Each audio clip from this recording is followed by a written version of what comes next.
मेरा नाम जमुर्द है और मेरी उम्र इस वक्त 30 साल है। मैं कराची से ताल्लुक रखती थी और बीएससी कर रही थी, लेकिन मेरी जिंदगी इतनी आसान नहीं थी जैसी सबको लगती है। मेरे अब्बू के इंतकाल हुए 18 साल बीत गए थे।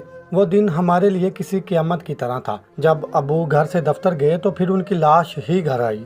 मैं उस वक्त बहुत छोटी थी, लेकिन हालात ने मुझे एकदम बड़ी कर दिया। और फिर ये कुछ अरसे तक सब सोग मनाते रहे। मेरे चाचू बहुत अच्छे थे, वो हमारा बहुत ख्याल रखते थे।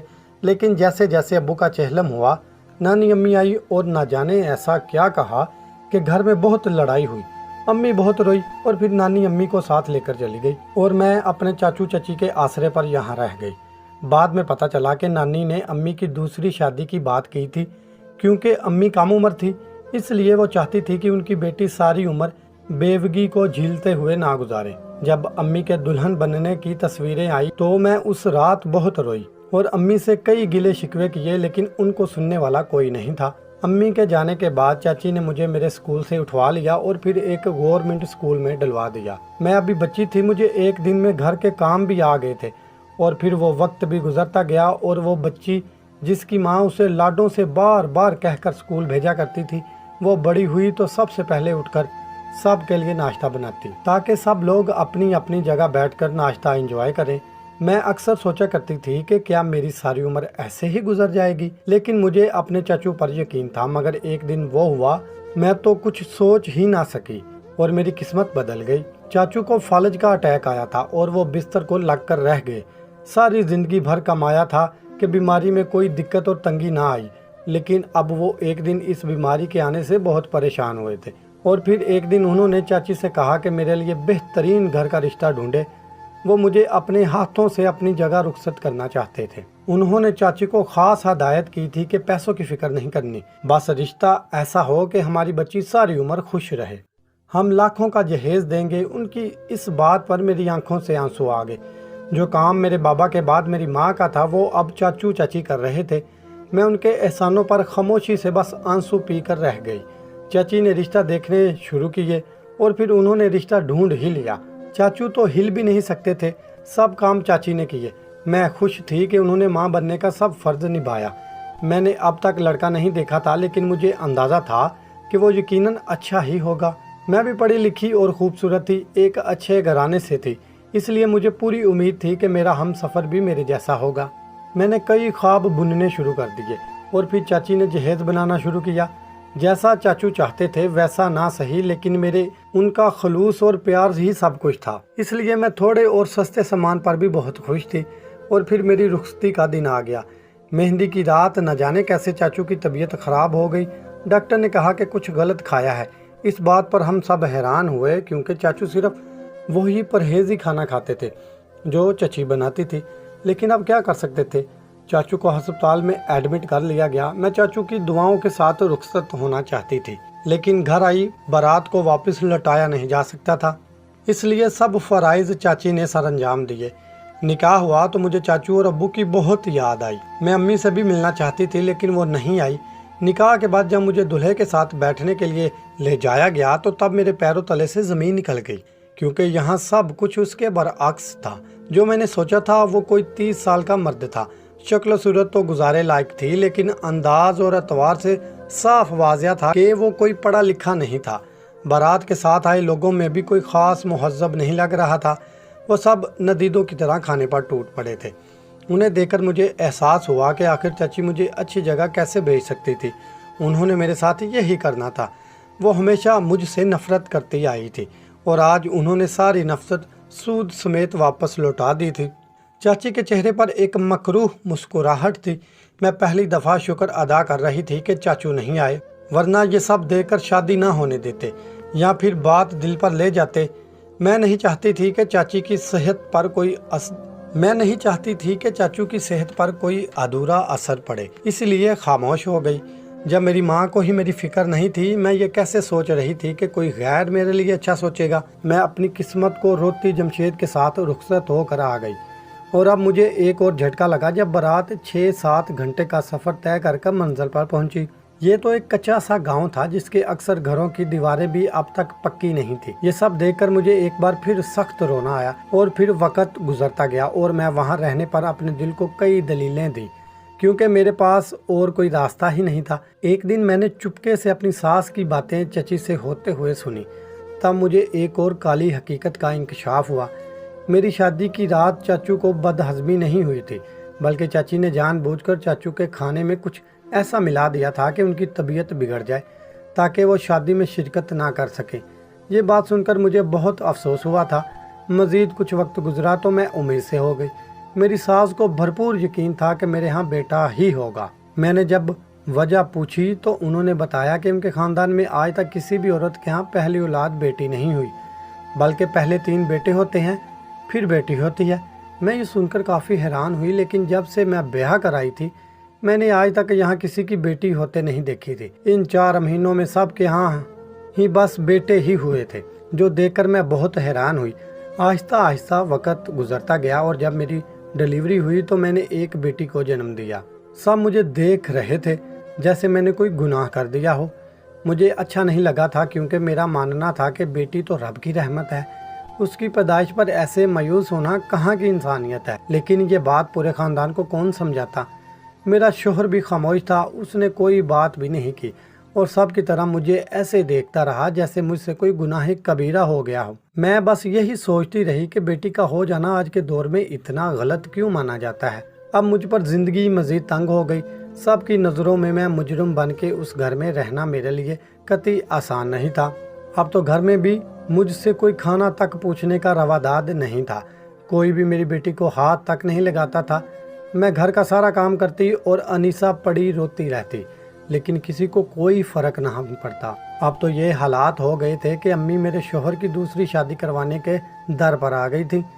मैं हैरान थी कि अभी तो पहली ही औलाद है और शादी को 1 ही साल हुआ है, फिर ऐसी जल्दी क्यों मच गई है। कुछ वक्त ऐसे ही गुजरता रहा। मुझे आहिस्ता आहिस्ता पता चलता रहा कि वो लोग कुछ पुराने ज़माने के थे, इसलिए उनकी सोच ऐसी हो गई थी।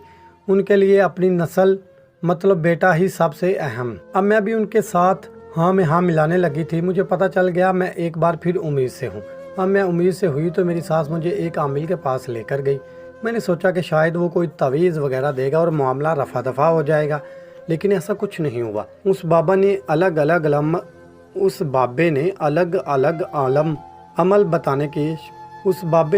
अलग अमल बताने शुरू किए। सारी रात जाकर एक टांग पर खड़ा होना या फिर कच्ची शिमला खानी। मैंने सोचा कि शायद अब अम्मी को अकल आ जाए और वो ढोंगी बाबे की बातों पर ध्यान देने की बजाय उनकी बेइज्जती कर दे, क्योंकि उनकी बातों से साफ जाहिर था कि ये जहालत है और वो बाबा भी मुझे कुछ ठीक नहीं लग रहा था।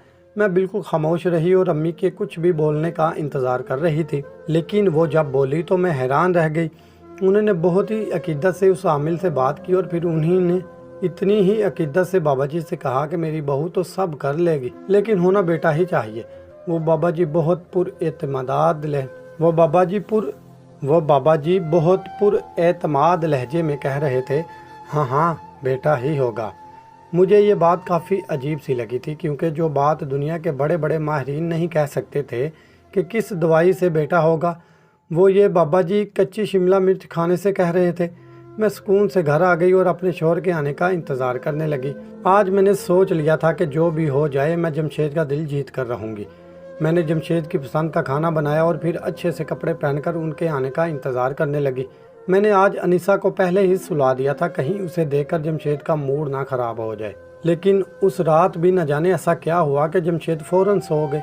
मैं बहुत मायूस हुई और फिर मेरी सास कच्ची शिमला खाने शुरू हो गई और मैं सारा वजीफ़ा करती रहती। तभी मैंने एक चीज़ देखी कि मैंने रात जाकर वजीफ़ा करती हूँ, लेकिन ये अम्मी रात भर क्यों नहीं सोती, वो क्यों अपने बिस्तर पर बैठी रहती हैं।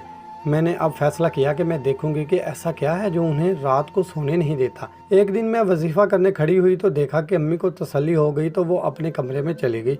मैं चुपके से उनके कमरे में झांका तो वो अपने बिस्तर पर बैठी कुछ कर रही थी। दूर से ज़्यादा कुछ नज़र नहीं आया, लेकिन मैंने सिर्फ ये देखने में कामयाब हुई कि वो सुई धागे के साथ कुछ कर रही थी।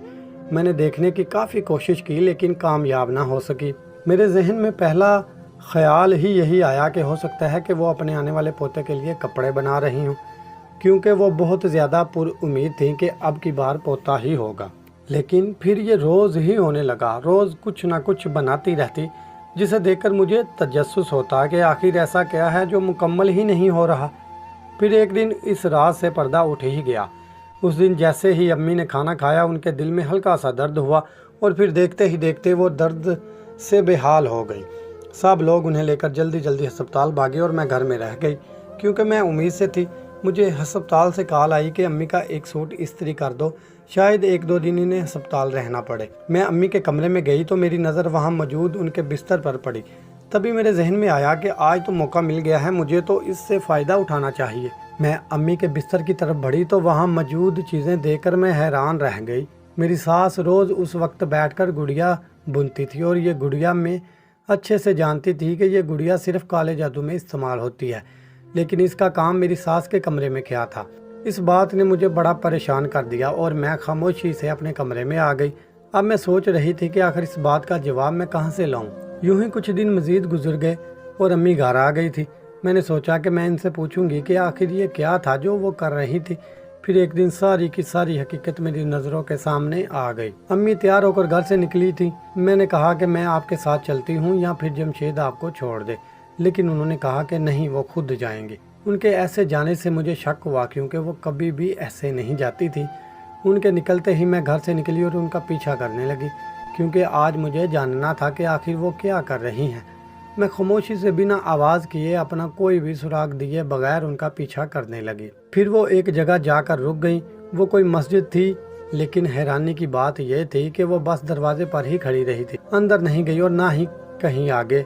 आधा घंटा गुजर गया। मैंने सोचा कि मैं वापस चली जाऊं, क्योंकि काफ़ी देर हो चुकी थी। अभी मैं वापस जाने के लिए मुड़ी ही थी कि मैंने किसी को आते देखा। वो औरत जब करीब आई तो मैं हैरान रह गई, क्योंकि वो मेरी चची थी। और फिर उन्होंने बातें करना शुरू की। बचपन तक के राजों से आज तक के पर्दे उठना शुरू हुए थे।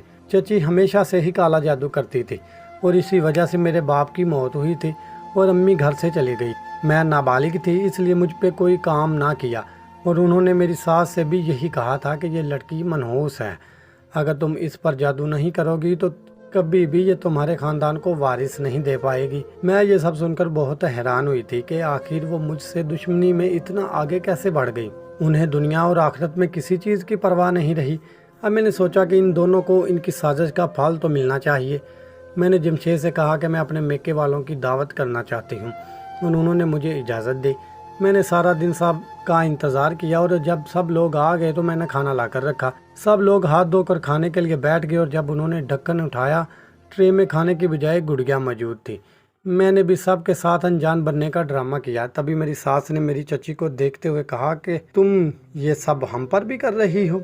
मैंने बस कहा था कि अपनी भतीजी पर करो, लेकिन तुम यहाँ भी बाज नहीं आई। तब ही जवाब में चची ने भी उनसे कहा कि तुम मेरी वजह से नहीं कर रही, बल्कि तुम खुद चाहती थी कि तुम्हारी बहू के कदम खानदान में ना जम पाए, इसलिए तुम बेटी होने का वजीफा कर रही थी। और फिर दोनों आपस में लड़ते लड़ते एक दूसरे का भेद खोलती रहीं और सब लोग हैरानी से उन्हें देखते रहे। चाचू ने उसी वक्त चाची को तलाक दे दी और जमशेद की भी आंखें इस वाक़ये के बाद खुल गई और मुझे और मेरे बच्चों को लेकर शहर आ गया और हम लोग आज तक अम्मी के घर वापस नहीं गए। उन्होंने जितनी भी साजिशें की वो लोग अब उनका सिला भुगत रहे हैं। जी तो नाजरीन, मुझे उम्मीद है कि आपको आज की कहानी पसंद आई होगी। अगर कहानी पसंद आई है तो लाइक कीजिए, शेयर कीजिए और कमेंट सेक्शन में अपनी राय का इजहार लाजमी कीजिएगा। अगर अब तक आपने हमारा चैनल सब्सक्राइब नहीं किया तो इसको लाजमी सब्सक्राइब कीजिए और साथ लगे बेल आइकॉन को भी प्रेस कर दें ताकि आपको हमारी न्यू वीडियो की नोटिफिकेशन भी मिलती रहे। अगली वीडियो तक इजाज़त दीजिए। अल्लाह हाफिज़।